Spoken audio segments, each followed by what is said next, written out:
안녕하세요. 여러분의 금융길잡이 프로페서먼입니다.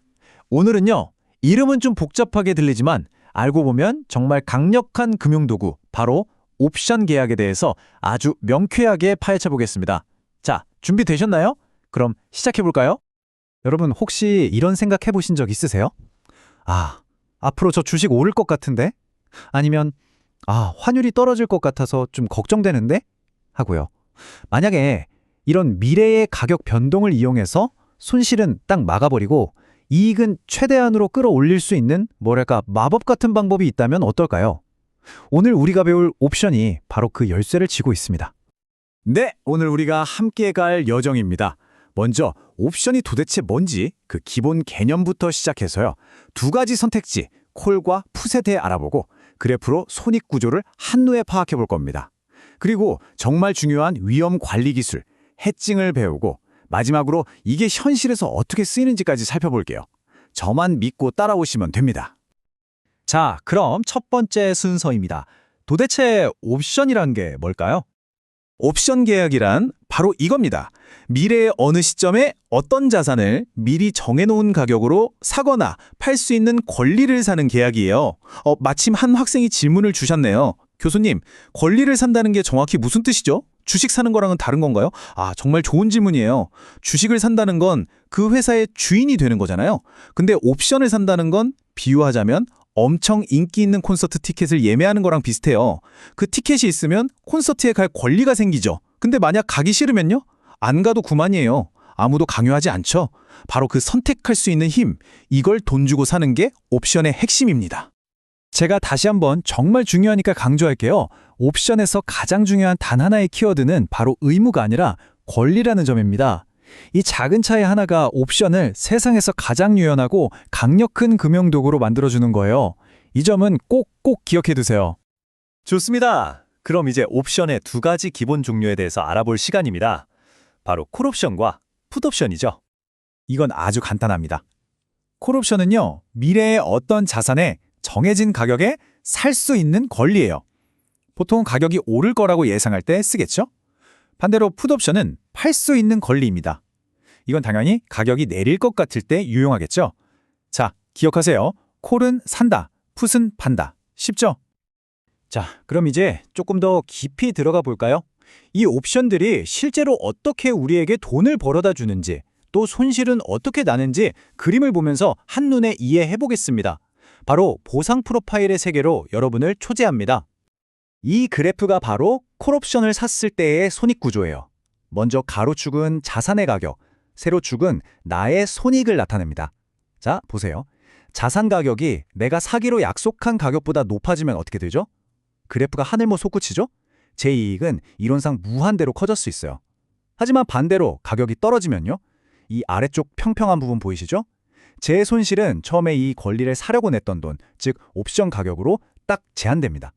이익은 무한대, 손실은 제한적, 정말 엄청난 비대칭 구조 아닌가요? 풋옵션은 그림이 정반대예요. 이번에는 자산 가격이 떨어질수록, 그러니까 가로축에서 왼쪽으로 갈수록 이익이 나기 시작합니다. 그리고 만약에 예상과 다르게 가격이 올라도 콜옵션과 똑같이 손실은 처음에 된 그 옵션 가격만큼으로 끝납니다. 이처럼 옵션을 사는 사람은 손실은 제한되고 이익은 무한하다는 아주 매력적인 게임을 할 수 있는 거죠. 여기서 또 질문이 하나 들어왔네요. 교수님, 그럼 누군가 이렇게 돈을 벌면 반대편에서는 반드시 누군가 돈을 잃는다는 뜻인가요? 네, 맞습니다. 정확히 보셨어요. 옵션 거래는 완벽한 제로섬 게임입니다. 제가 콜옵션으로 100만 원을 벌었다면 저에게 그 옵션을 팬 사람은 정확히 100만 원을 잃게 되는 구조죠. 지금까지는 옵션으로 어떻게 이익을 낼 수 있는지에 초점을 맞췄는데요. 사실 옵션의 진짜 힘, 더 중요한 기능은 다른 데 있습니다. 바로 미래의 위험을 통제하는 기술, 해징입니다. 맞아요. 옵션은 단순히 오를까 내릴까 맞추는 투기 수단이 아니에요. 오히려 갑작스러운 가격 변동으로부터 내 자산을 안전하게 지켜주는 아주 정교하고 강력한 금융보험이라고 생각하시는 게 훨씬 정확합니다. 특히 기업 입장에서는 안정적인 현금 흐름을 확보하는 게 투기적인 이익을 노리는 것보다 훨씬 중요하거든요. 자, 이 그림이 바로 해칭의 마법을 보여주는 겁니다. 한번 천천히 따라와 보세요. 먼저 이 초록색 선, 이게 제가 가진 주식의 손익이에요. 주가가 떨어지면 그냥 그대로 손실을 보죠. 불안하잖아요. 그래서 제가 금융보험에 가입합니다. 바로 이 파란색 선, 즉 특정 가격에 주식을 팔 수 있는 권리인 풋옵션을 사는 거예요. 자, 그럼 이 둘을 합치면 어떻게 될까요? 주식의 손익, 초록색 선과 풋옵션의 손익, 파란색 선을 더하면 바로 이 최종적인 빨간색 선이 만들어집니다. 이제 보세요. 주가가 올라도 이익은 여전히 누릴 수 있는데 주가가 아무리 폭락해도 제 손실은 일정 수준에서 완벽하게 막히죠. 이게 바로 해칭의 힘입니다.